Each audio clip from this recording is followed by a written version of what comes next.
You've likely heard of the year in space, where a NASA astronaut and a Russian cosmonaut are spending a year aboard the International Space Station.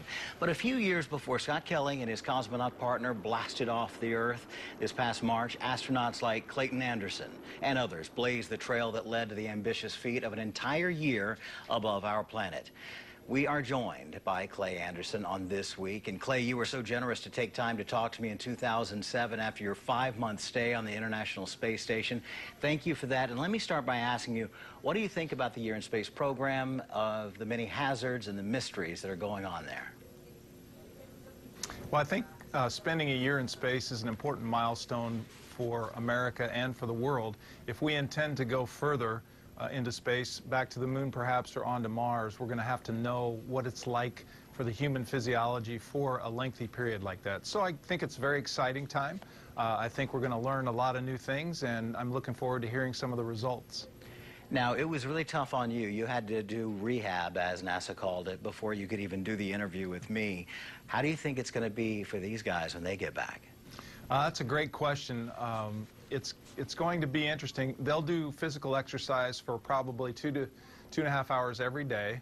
They'll use a treadmill, a bicycle, and a weight machine. And the weight machine is actually better than the one I had in 2007. So the words that I get back from these guys are they're actually coming back stronger, some of them, than when they left the Earth. So I think that they're doing a great job with the physical rehabilitation of a year in space. Clay, after you retired at a very early age from NASA, you wrote this book, The Ordinary Spaceman, and From Childhood Dreams to Astronaut, with many other people, including the staff at NASA. You thanked so many people, but why is it so important to tell this amazing story on your own terms? Well, I believe that there are a lot of young people out there that can have the same type of extraordinary experience that was granted to me, an ordinary person.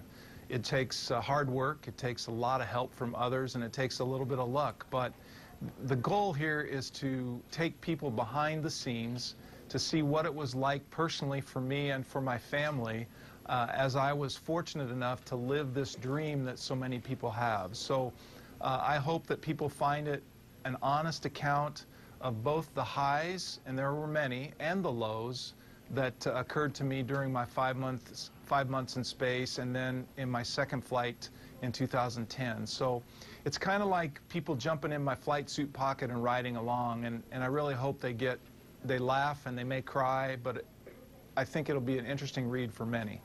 And that's a great way to put it, in your pocket. And I did feel like I was along with you on the journey when I was reading through it. You cover everything from your birth, your original launch, I suppose, in 1959, to college, your stay in Hastings, Nebraska, and all the way, of course, you even talk about the Space Shuttle Columbia, the STS-107 disaster, all the way to your retirement and that final email where you included "Go Big Red."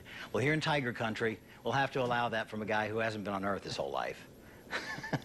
But I wanted to point out one thing about, well, there's so many things to point out about the book, but talk about the Freshman 15 really quickly.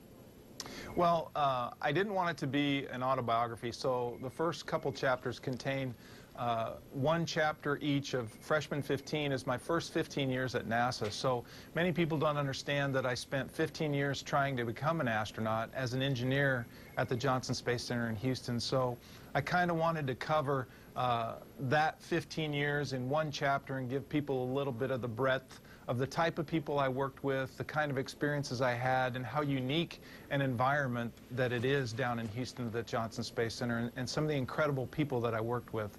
But it also is not your stereotypical story, I don't think, of a person that goes to NASA and gets a job and has a certain expectation of what they're going to see and who they're going to meet along the way. So I think it's kind of surprising in certain aspects. And you also talk about how zoom and boom can quickly turn into whirl and hurl, and the reason why an astronaut may need to know how to twerk in orbit like Miley Cyrus. But you're going to have to read the book to find out exactly what all that means. Clay Anderson, thank you so much for joining us.